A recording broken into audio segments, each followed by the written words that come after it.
Welcome back, ladies and gentlemen, to the Vinnie Eastwood Show. My very special guest, Kevin Galalae, now joins me from 5 o'clock in the freaking morning. Welcome. Well, good evening, New Zealand. I believe I'm addressing a New Zealand audience. I'm speaking this time to you from Bucharest, Romania. Bucharest. I heard they got some nice bed and breakfasts there. I wouldn't know. I'm staying with family. Okay. Well, just for the tourism. I'm just making a really terrible joke about booking a rest somewhere. That's just terrible. Okay. Anyway, Kevin, we haven't spoken in a while, and I know that you've always been busy, even since before I know you. So what have you been up to? Well, I've had the pleasure of speaking to your audience on 3 separate occasions. Twice, if I'm not mistaken, in 2013 from Canada, and the last time in 2014 from Rome, Italy. At that time in Rome, I was on a hunger strike at the Vatican City. And that hunger strike ended in June of 2014, and I have remained in Europe ever since. In the meantime, I have published 2 books, one of which is extraordinarily important, because I was asked by people from all over the world to provide proof that there is indeed a depopulation program going on. And it appears that my 5 previous books were not sufficient to some people who still prefer to disbelieve the facts. And so I have provided incontestable scientific proof of genocide in a tome of a book, a document really, that numbers some 1,060 pages. It is called Peace Without Poison, and provides incontestable proof of genocide for every country in the world, 2,004 nations, and some 20-odd semi-independent territories. So how this thing's really, really big. It has been going since the UN kicked off, didn't it? Yes, this program started in 1945 at the end of the Second World War, and has continued by leaps and bounds, enveloping in the meantime every country and every continent on Earth.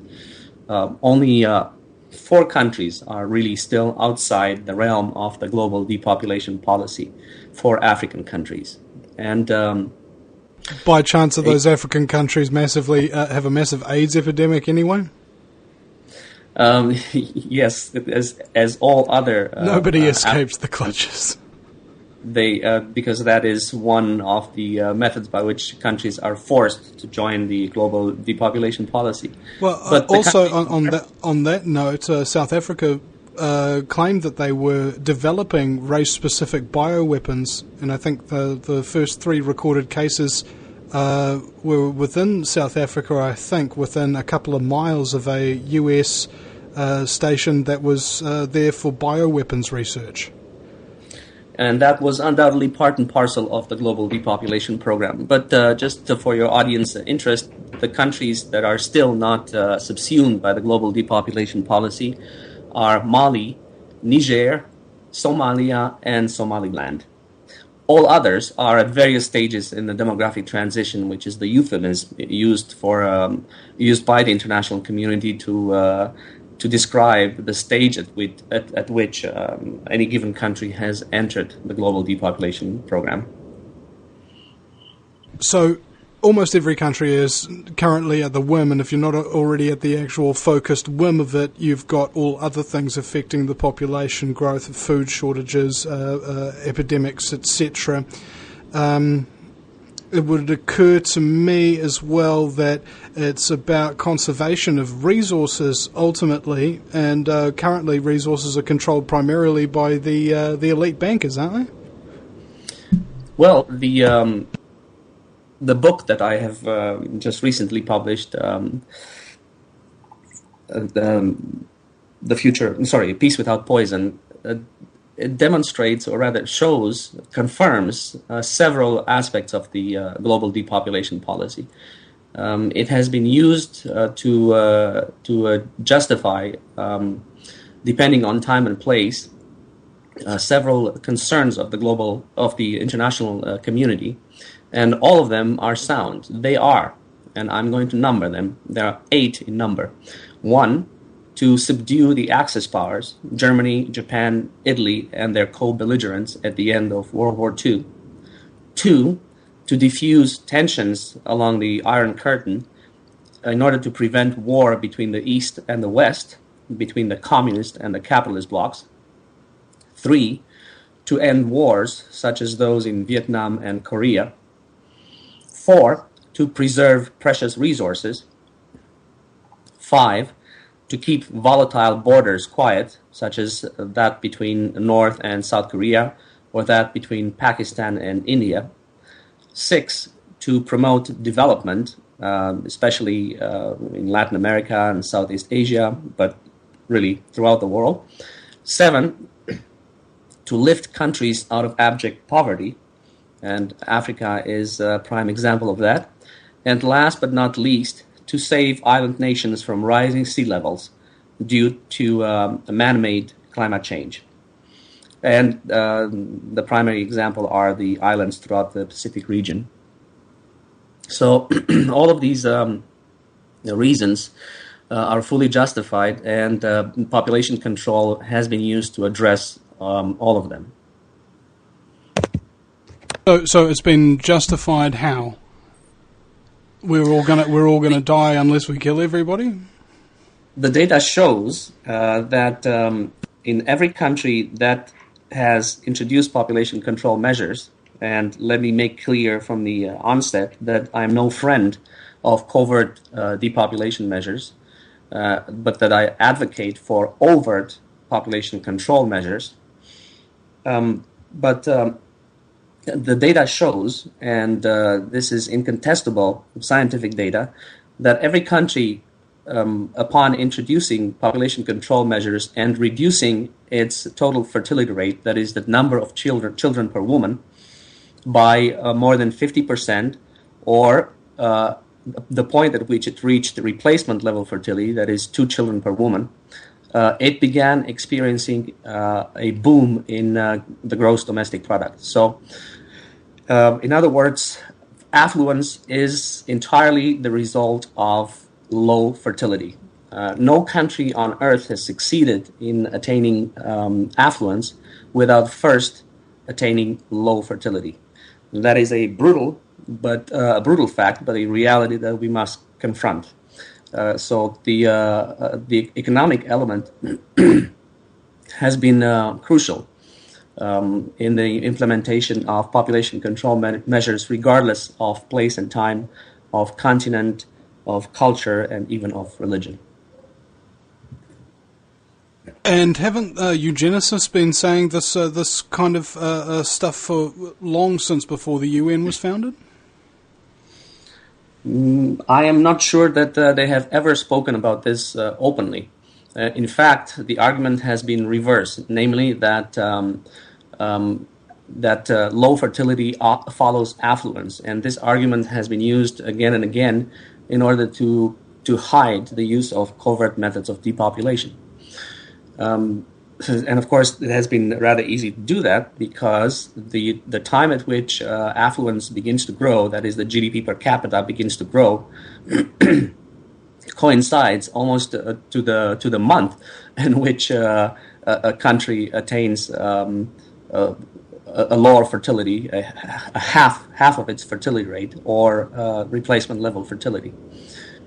So the international community has actually used affluence as a way of hiding the use of covert population control methods. I am not aware of overt discussions about the implementation of covert methods of depopulation in order to attain affluence. That has never happened. You're certain it's never happened, or you're just certain it's never happened in the open? Oh yes, most certainly. The main argument to convince a country to join the pact has been that listen, if you join, you will sustain, you will reach affluence or prosperity, and you will be able to sustain it. That is how they have the depopulationists, or rather the globalists at the United Nations, have been able to convince every nation on earth. And the reality is that that is indeed the magic formula. If you do not, the countries that have not joined the program of population control, or that have joined it late, have had terrible economic conditions, have succumbed to poverty, have fallen into the poverty trap, have experienced war as a result, and all kinds of social upheaval. Whereas the countries that have joined have reached a level of affluence, have had social stability, have been able to avoid war. But a slew of other problems have followed, because nothing works forever. So the countries that are now, for instance, in the fourth or fifth stage of the demographic transitions, and in that category fall mainly Western countries or developed countries, now are faced with a slew of other problems, not like, least of which... like ironically in the US's case, endless war. Well, the U.S. Hold on, Kevin. We're coming to break now. We'll just talk about this after we come back. Ladies and gentlemen, you listen to the Vinnie Eastwood Show. My very special guest is Kevin Galalae. Please, if you want to support this broadcast, go to thevinnieeastwoodshow.com and make a donation today. Or if you'd like to start up a monthly recurring donation, we'd very much appreciate that too. We'll be right back. And welcome back, ladies and gentlemen, to the fastest 2 hours in talk radio. It's the Vinnie Eastwood Show, bro. That's right. Now, I don't know where that feedback's coming from. I think it's coming from you, Kevin, actually. So if you could turn the volume down just a tad. Yes. Like by about half. That'd be nice. Okay, good. I can't hear myself. I like it that way. Kevin Galalae is my very special guest. Now, what I wanted to go into is the definition and indeed the distinction between what you oppose, which is the covert depopulation, and what you support, which is the overt depopulation. Because, of course, it's a very controversial topic, and a lot of people might get straight out of the thing and start yelling at you, calling you Genesis and all of that kind of thing. But the problem is, when you're coming up with scientific findings to justify a particular belief, if those scientific findings are actually there, changing that belief based upon ideology seems a bit silly. Well, I departed from the position that population control of any kind is unjustifiable and morally reprehensible, and that under no circumstances should government interfere with human fertility. Of course, I kept an open mind, and I have come to, I've asked myself throughout this time, why would perfectly decent people, the very people we elect and supposedly respect, and the very institutions that we trust with our rights and liberties and with our health, why would they all, without exception, commit genocide? Why would countries, of all political colors, of all cultures, of all religions, of all corners on this earth, why would they all agree to pursue covert depopulation measures? I had to find out the reason why. There had to be a reason. All of these people cannot be insane. They cannot be mistaken. There must be a reason to their common cause, if you want. And I have dug, deeper and deeper, and found out what motivated them to do so. The motivations are sound, and the rationale between population control is sound. It is a substitute to war, and the rationale is this. In case people have not heard me talk about this in previous interviews, if every country on Earth controls its population, stabilizes its population, so that its population neither grows nor decreases, then every country on Earth can live within its resources and does not have to start wars of aggression against neighbors out of desperation because it has run out of national resources. The international community arrived at this understanding, at this discipline, if you want, because this requires extraordinary discipline, in 1945, when it became perfectly clear that if it comes to another world war, this time it would be a nuclear confrontation that would end up in the assured mutual destruction of all parties. So what is the point of fighting a war if you cannot win it? So this aspect of nuclear deterrence has forced national leaders and the international community to find a substitute to war. And that substitute to war became population control. And ever since, every country that wants to belong to the international community and wants to coexist peacefully on this finite planet has to control its population. Of course, this is easier said than done, and I described for each and every country, each and every of the 204 existing nations on Earth, the methods by which they have accomplished this, the time when they started, and how they have accomplished their goals. But I began writing this book with three objectives in mind. First, to provide incontestable scientific evidence of global genocide, and I have. The second, to force heads of state and the international community to abandon covert and embrace overt methods of population control.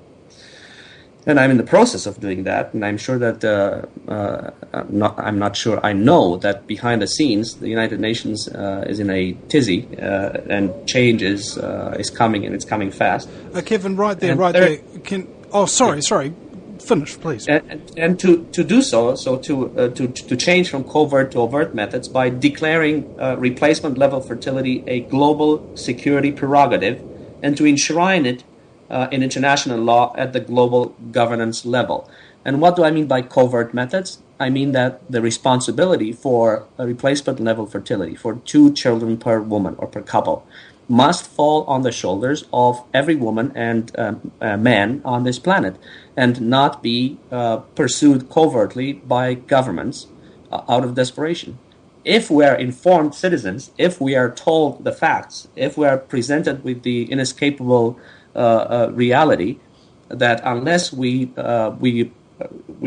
limit our own fertility, the population will double every 30 years, and sooner rather than later, we will all have to fight for the last grain of wheat, and will destroy and devastate, every pristine piece of nature left on this planet. Then everybody will understand that this is a relatively small price to pay to limit ourselves to just 2 children. If we don't understand this, if we refuse to understand this, if we are not told and we don't have a chance to understand this, then governments will continue to poison us into infertility, and in the process will continue to damage and to degrade the intellectual and genetic endowment of the human species, to the point when none of us will be able to reproduce. Already a quarter of all Western lineages are dead. They are infertile, and they don't have any offspring, and therefore have been terminated. That is what is at stake. So basically the 2 choices are, A1, we don't really have any population control, and we go extinct via overpopulation, or we covertly control the population and then make the fertility level so low that we go extinct, or we voluntarily or by any other means necessary reduce ourselves to 2 children per couple, and then we don't go extinct. Is that about right? Yes, and governments have agreed behind the scenes and have acted in concord to poison us throughout the world through the basic elements of life. And you can imagine that this is not an easy decision. These are crimes. These constitute crimes against humanity of the highest order, without precedent in history, that make Stalin and Hitler and all of the other unsavory characters throughout history look like babysitters. But the paradox in this choice is that the people who have chosen to commit these crimes this time are not lunatics. They have done so with the best intentions, and in order to preserve us from far worse, that is nuclear annihilation, mass starvation, and environmental devastation. Occupying these positions of power, they had to act. confronted with the data, which is incontestable, that if they do not act, all of these things, these terrible things will happen, they have acted. And they have probably waited and hoped that one day somebody like Kevin Galalae will come along, will spill out the beans from outside the system, because those within the systems are bound by confidentiality laws not to whisper a single word about the ongoing genocide. They have been praying to be saved from hell from somebody like me, and here I come along. And in 2012, I spilled the beans. And ever since, the United Nations and the international community has been in a state of frenzy, if you want. And I believe that in 2015, they're going to announce some extraordinary changes. I'm receiving feedback from all corners of the international system, including intelligence services, that this is indeed the case. And I'm being encouraged not to stop. And I have even the presidential support from many countries, tacit support, not open support, obviously, because every head of state is bound by these confidentiality agreements not to say a word about this. This has the potential of throwing the world, the global population, into a complete chaos and a self-destructive frenzy.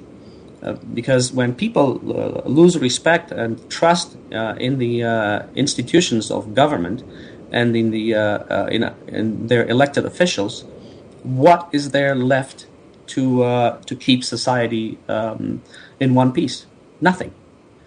So now, basically, the international system is being reconstructed from behind the scenes to something that will include all of us rather than exclude all of us, because government since 1945, for all intents and purposes, has existed solely to wage, or primarily to wage, a covert war of attrition against our genetic lineages.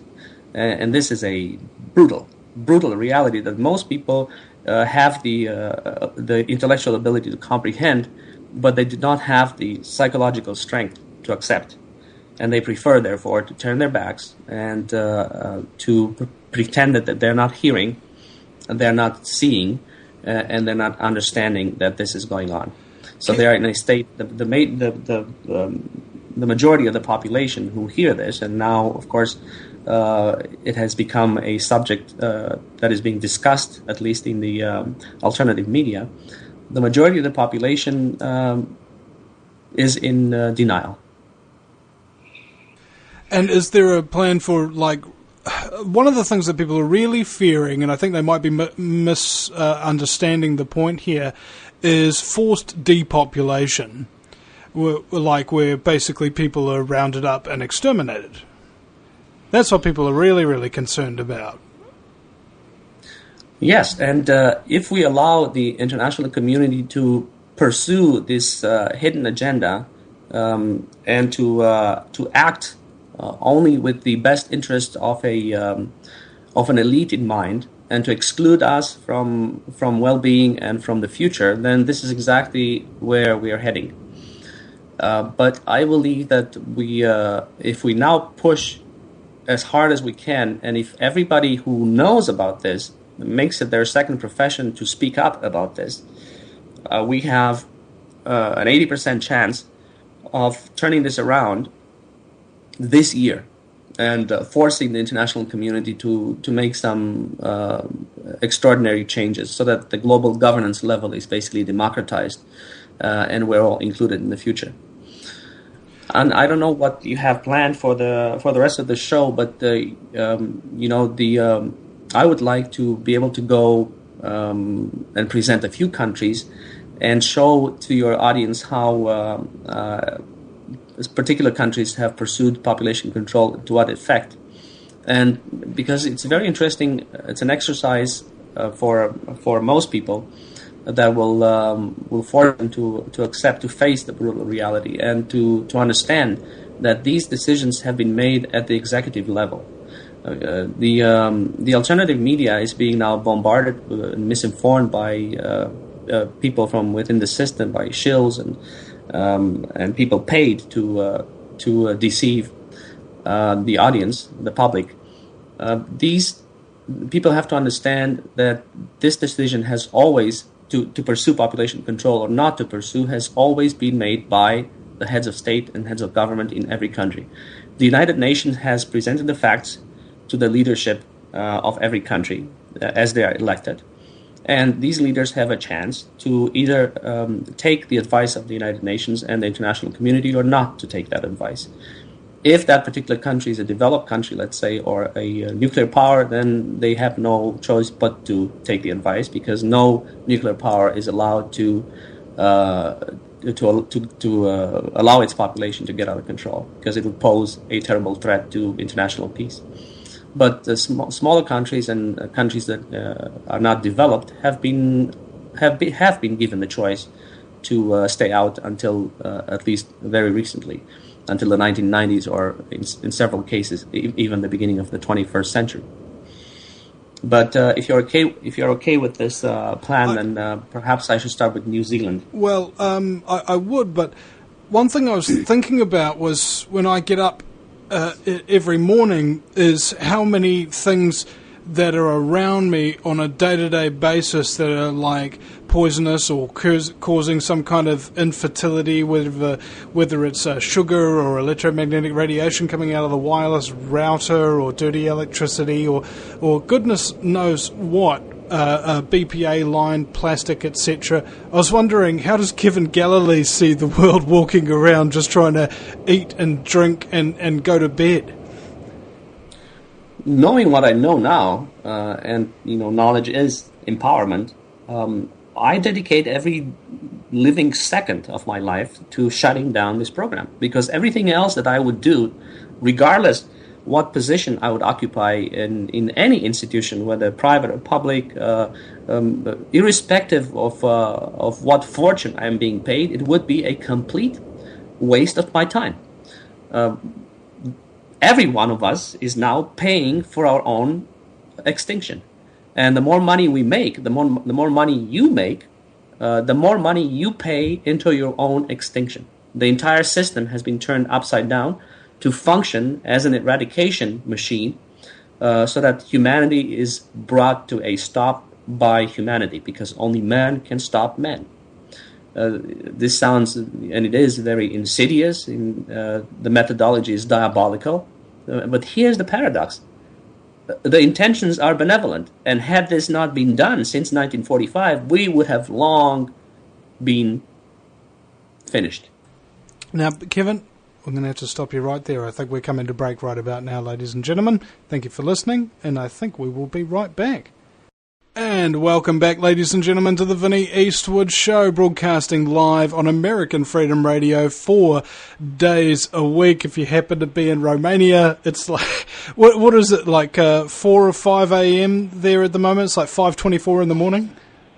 Yes, it is almost 5:30, and full spring here, by the way. Dedication to the cause, ladies and gentlemen. Seriously, if you have to pre-record something in the middle of the morning or something like that, if it's inconvenient to you, that's what you've got to do. I'm going to be pre-recording something with somebody at 5 a.m. myself pretty soon. My former producer's going to be hooking it up with a lady who's been able to cure autism on occasion. But yeah, it is really about dedication to the cause, and Kevin, I very much thank you for yours. I presume, like many people who have dedicated their lives to something greater than themselves, you must have lost quite a few things along the way.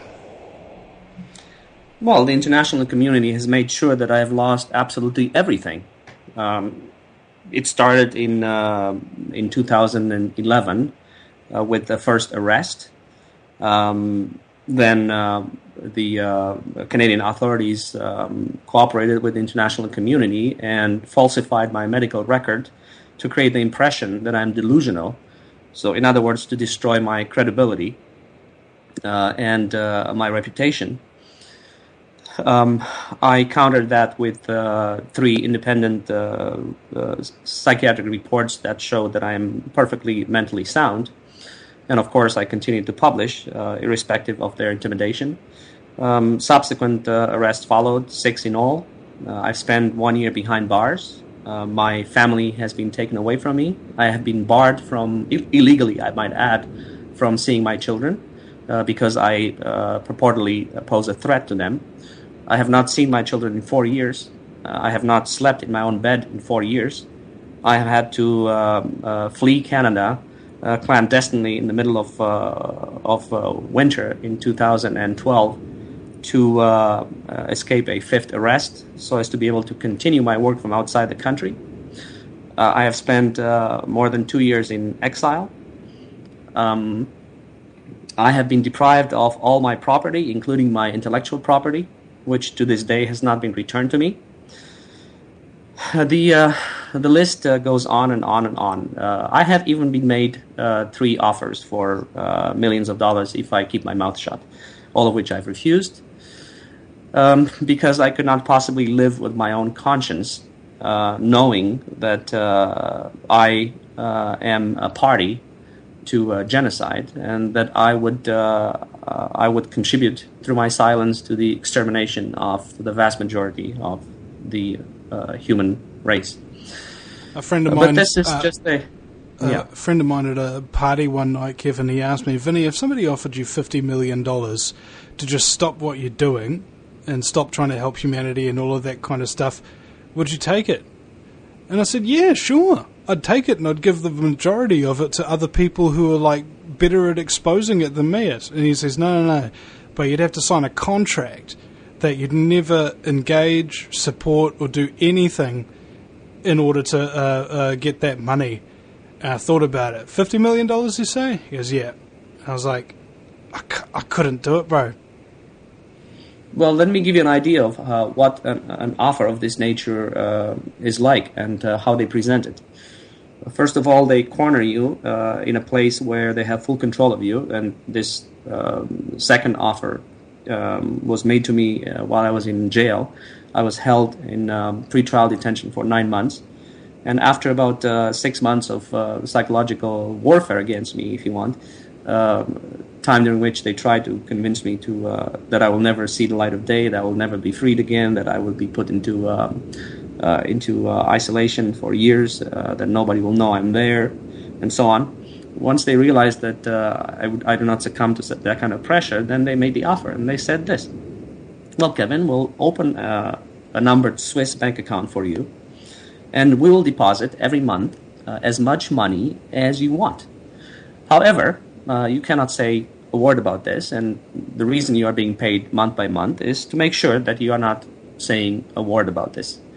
At that time, I also wrote the book Killing Us Softly in jail, or at least part of it, and they insisted that I give them that book and that they will publish it, they said, of course, under an anonymous name. Of course, that would never happen. But this is how they do it. They keep you on a leash, and those people who have accepted these offers, and I'm sure they are in the thousands probably, or they work within the system, most likely. They're kept on a leash by being paid on a month-to-month basis to keep their mouths shut. So we're talking about like full-on torture tactics, and then coercion. Well, when I say torture, I mean psychological torture is different from physical torture. Isolation, sensory deprivation, that sort of thing. Not being able to be out in the sun, etc., etc., etc. These are all things designed to wear you down. And if they can't break you, they try to deal with you. And if they can't deal with you, they got no other alternative but to keep you locked up or try and kill you or something if they can find you. Yeah, I know that since the 1980s, they're not allowed to assassinate in the name of this program, or at least I had a pretty good idea. And I confronted them with this. I said, listen, if you people are not willing or able to put a bullet in the back of my head, because that is the only way you're going to stop me, then you'll have to work with me, and you will have to let me tell the truth to the people. And henceforth, I will dictate the direction, and you, meaning people in the system, dictate the pace. And I must say that is exactly what they have done. Little by little, they have allowed me to speak. They have not harassed me anymore. They have not arrested me anymore. But they keep me, however, piss poor, and so that I am constrained in what I can do. So I cannot travel. I cannot, open my own website and so on. I am barred from any kind of employment other than menial jobs. and of course, I've not even done this because I could not possibly do the amount of work that I do. I have published 10 books in 3 years, and this last one, as I said, is 1,060 pages long. It is full of data. So I have worked, I have produced a titanic amount of work in order to break through the system, in order to force the system to act, in order to force them to confront the reality that if they do not act, we, the people, have the right to line them all up and basically shoot them point blank for committing genocide, for poisoning our children. At the same time, I'm fully aware of the fact that had I been in their position and had to choose between nuclear annihilation and mass starvation and environmental devastation or population control, even covert population control, since overt population control was not possible and it is only now possible, I would have probably done the same thing, and I would have cried myself to bed every night, knowing that I'm going to burn in hell one day. So these people have not had it easy. So I have a lot of empathy for them. What I do not have empathy for is the people the common people who continue to shut their eyes and to pretend that they are not subject to genocide, that the world can the world population can continue to grow, that we don't live on a finite planet and we have unlimited resources, and that we can double every 30 years ad infinitum. That is ridiculous. That is contrary to reason. It is contrary to everything, and that is unacceptable. This policy cannot be changed unless people wake up and say, yes, we're willing. And the people in the system are waiting for that. They're waiting for signals to see that we have reached critical mass, that let's say about 10% of the population understands. And it is always a 10% of the population who lead the way and the rest follows like sheep. That these 10% understand that we don't have a choice. It doesn't matter what government is in place, what promises they make. These are demographic and material realities that are unavoidable. These are dictated by the size of our planet, by our consumption patterns, and by our level of civilization. The more civilized we are, if you want, the more industrialized or post-industrialized we are, the more we consume per capita. Therefore, the fewer of us can be on this planet to consume these limited resources. It is simple math. It doesn't take a genius to figure this out. But for some reason, it is as though the world is under an evil spell that prevents them from seeing, from looking, from understanding this very simple reality. Yeah, I blame Madonna. The distraction from reality, I think, has become a profession, more or less, as a very, very well-oiled machine to prevent anybody from knowing anything real or caring about anything of consequence. That's kind of a generalized phenomenon that I've begun to take notice of. And as you said earlier, you wanted to actually break down a number of the different devices by which the covert depopulation agenda is being implemented, and you said you were going to start with New Zealand. I'm sure my other fellow flightless bird Kiwis would like to know a lot about it. Yes, and since I'm speaking to a New Zealand audience, I want to also read the letter, word by word, the letter that I wrote to John Key, the Prime Minister of New Zealand. I'm not going to repeat this exercise for the other countries, but since your listeners are New Zealanders, I think they will find this letter interesting. And this is the format. Technically, we have a pretty international audience, but there's a lot of New Zealanders that do listen. Yes, and I will go on with the other countries as well, but I'm going to read this one letter to show you the kind of tone that I used to all heads of state, because I've addressed each and every one of them for all 204 nations. And then I spend 3 or 4 or 5 pages for each country, providing the demographic and the scientific data to prove my case. So here we go. Prime Minister Key, this letter was written, by the way, on the 17th of September 2014, regarding immediate cessation of covert depopulation measures. Civil society is rightfully outraged about your lies with respect to New Zealand's participation in the Five Eyes Alliance.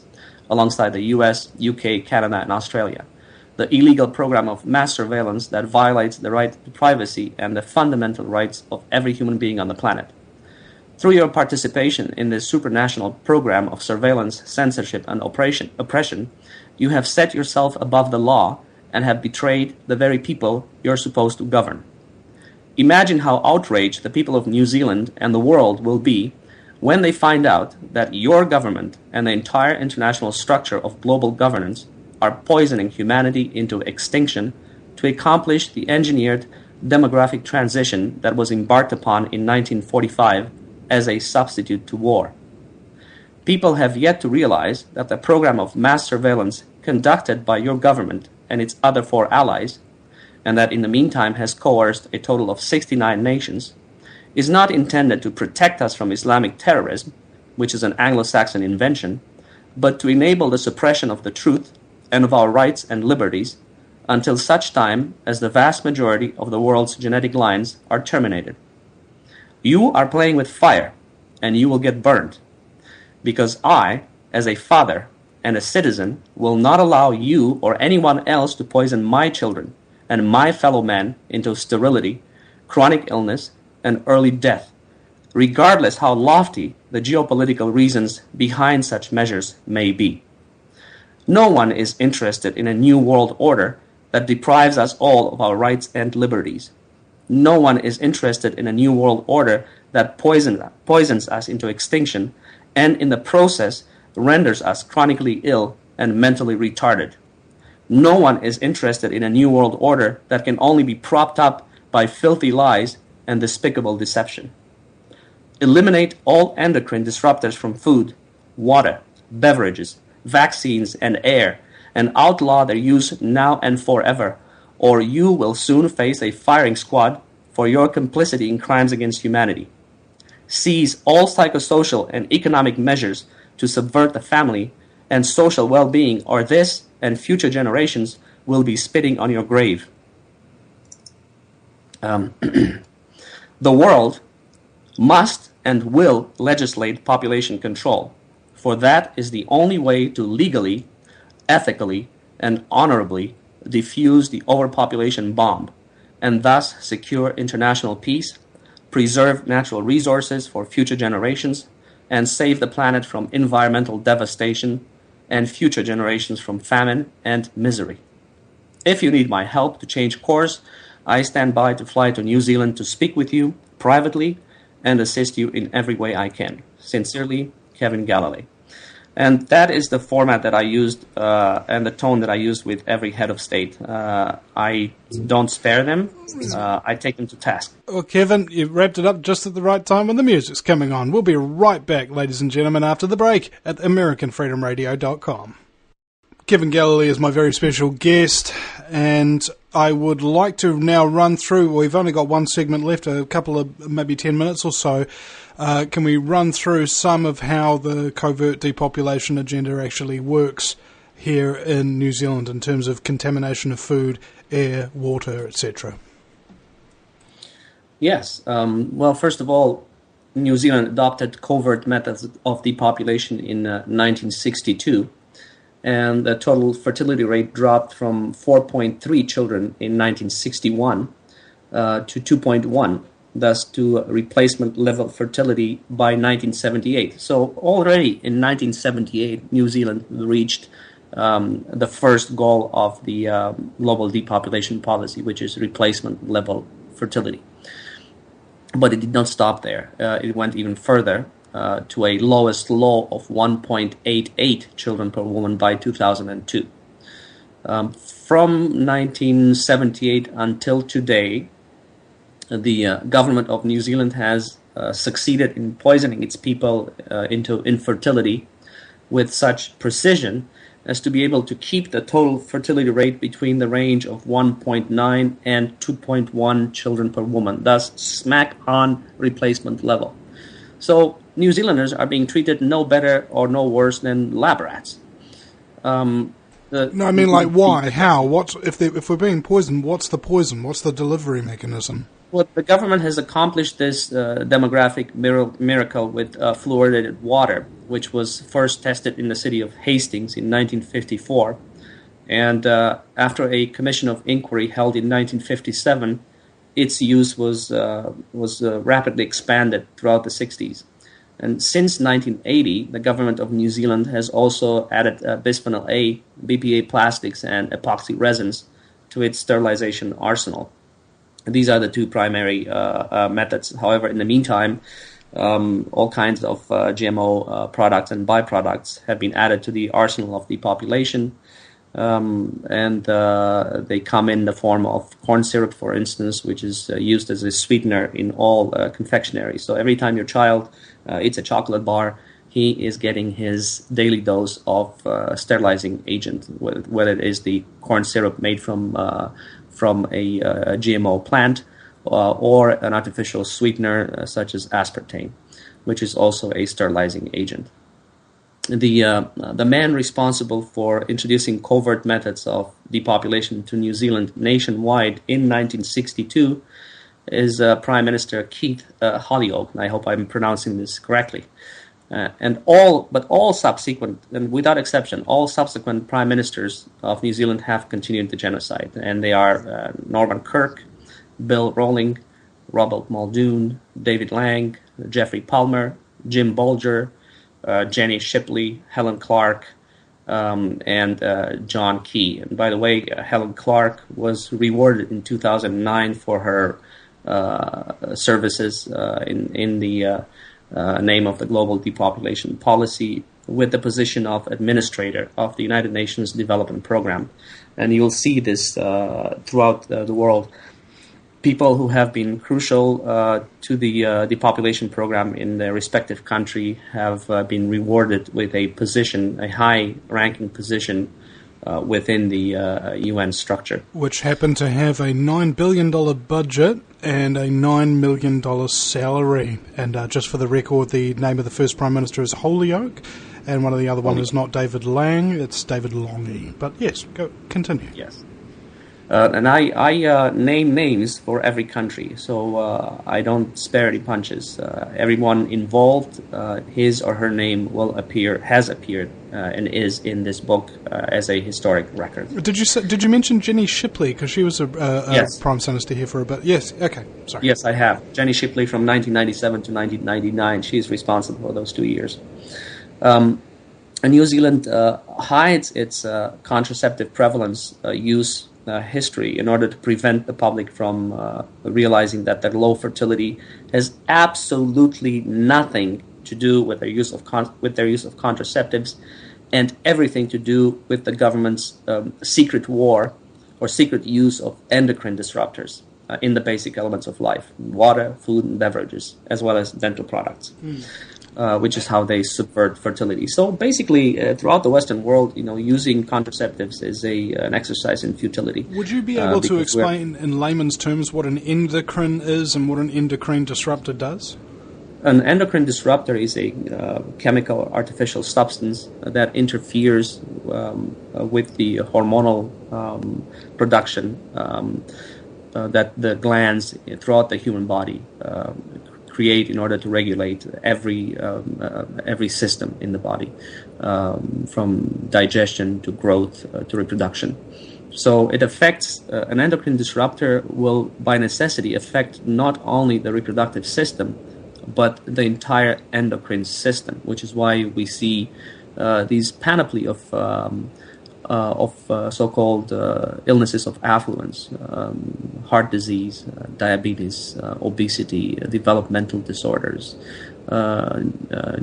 neurological disorders, and so on. All of these so-called diseases of affluence have nothing to do with affluence and everything to do with the fact that we're being chronically poisoned with endocrine disruptors for the purpose of sterilization.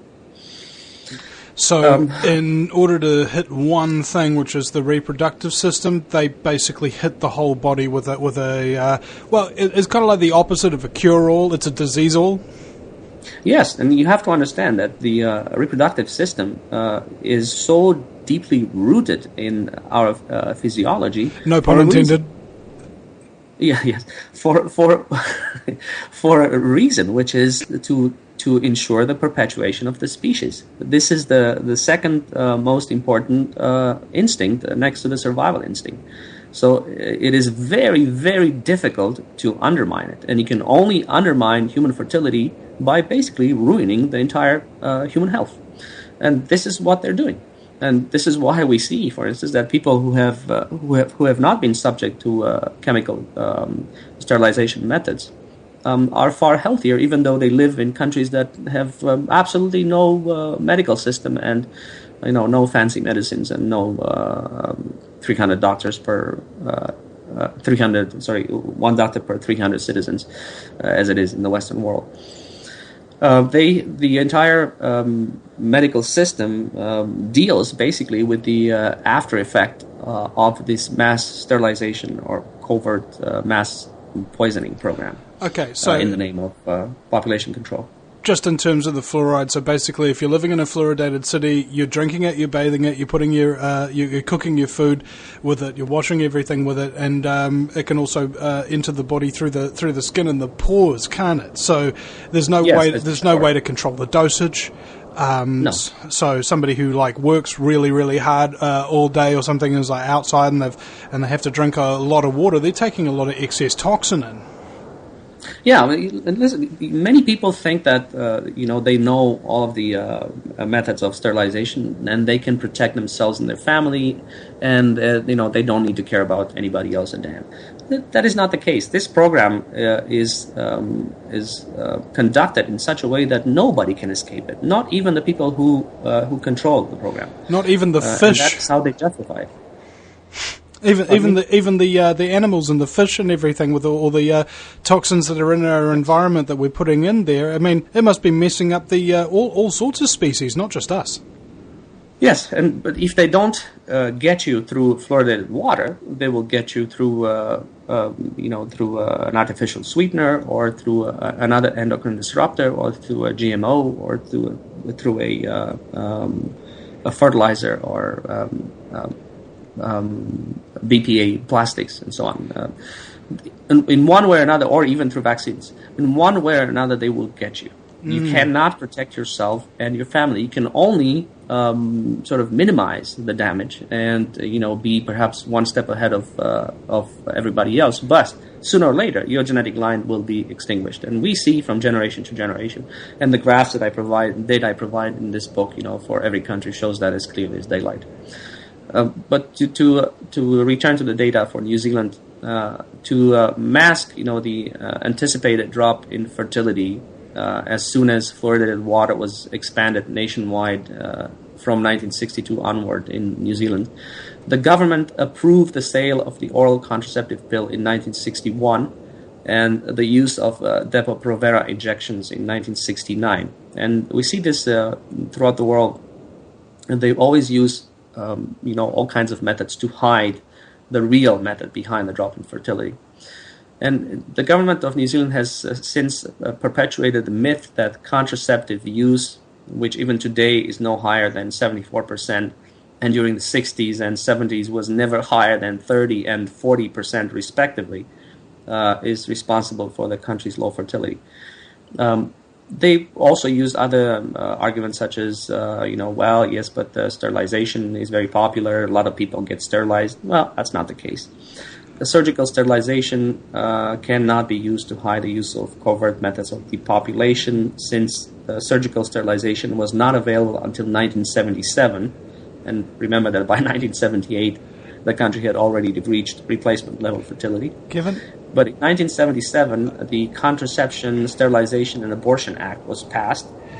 However, by that time, it was passed as another way of masking the covert program of sterilization. That's right, ladies and gentlemen. I'm sorry, Kevin, to cut you off, but we've come to the end of the show. But it just falls in line with my two general assumptions of life. If it comes from an official source, it's probably the opposite of what they're telling you it's for. And if you can't pronounce the word of an ingredient and you can't find it or make it in your own kitchen, then it's probably a soft-kill bioweapon. Thank you very much, Kevin. Thank you very much, ladies and gentlemen. And we will see you again sometime at AmericanFreedomRadio.com.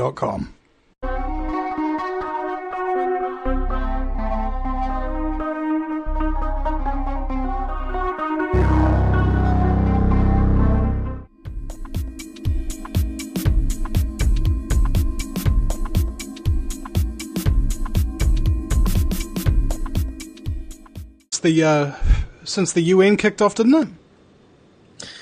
Yes, this program started in 1945 at the end of the Second World War, and has continued by leaps and bounds, enveloping in the meantime every country and every continent on Earth. Only 4 countries are really still outside the realm of the global depopulation policy, 4 African countries. And by chance, are those African countries massively have a massive AIDS epidemic anyway? Yes, as all other nobody escapes the clutches. They because that is one of the methods by which countries are forced to join the global depopulation policy.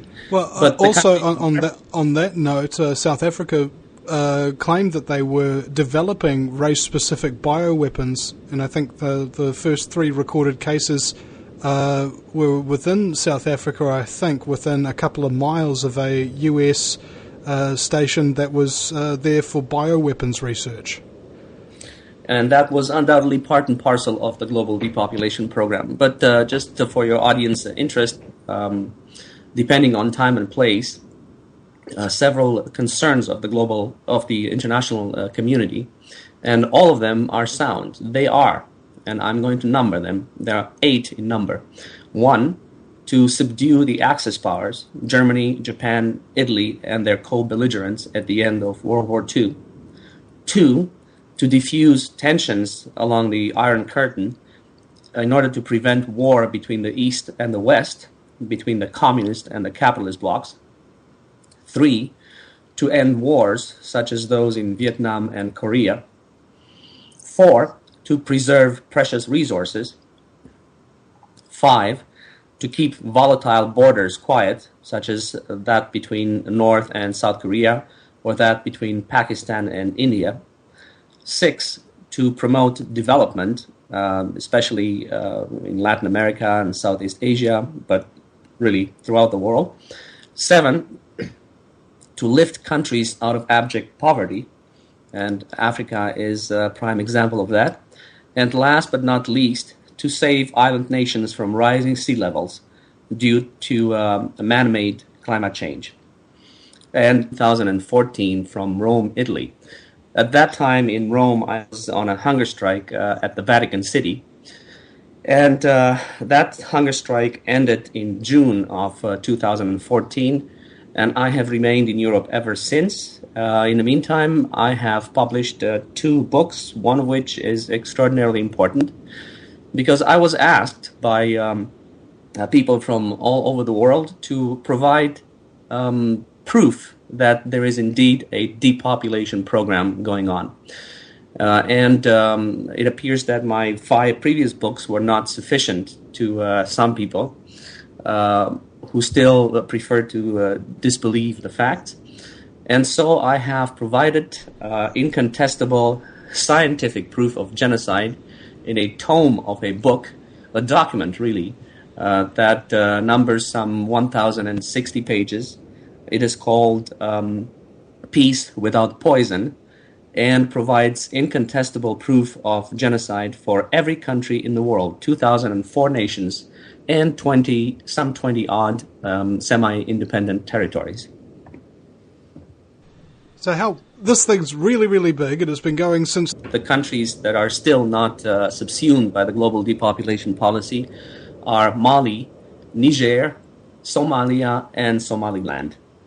All others are at various stages in the demographic transition, which is the euphemism used by the international community to describe the stage at which any given country has entered the global depopulation program. So almost every country is currently at the whim, and if you're not already at the actual focused whim of it, you've got all other things affecting the population growth, food shortages, epidemics, etc. It would occur to me as well that it's about conservation of resources ultimately, and currently resources are controlled primarily by the elite bankers, aren't they?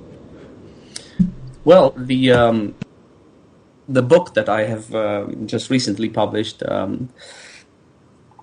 the future, sorry, Peace Without Poison, it demonstrates, or rather shows, confirms several aspects of the global depopulation policy. It has been used to justify.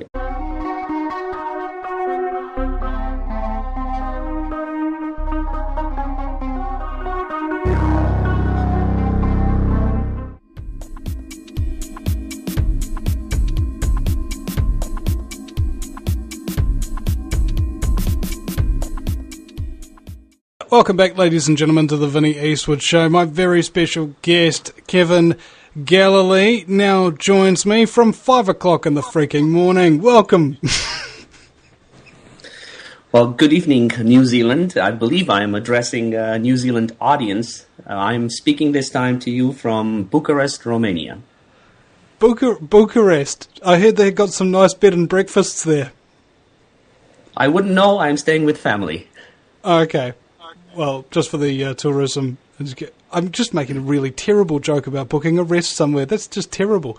Okay, anyway, Kevin, we haven't spoken in a while, and I know that you've always been busy, even since before I know you. So what have you been up to? Well, I've had the pleasure of speaking to your audience on 3 separate occasions, twice, if I'm not mistaken, in 2013 from Canada, and the last time in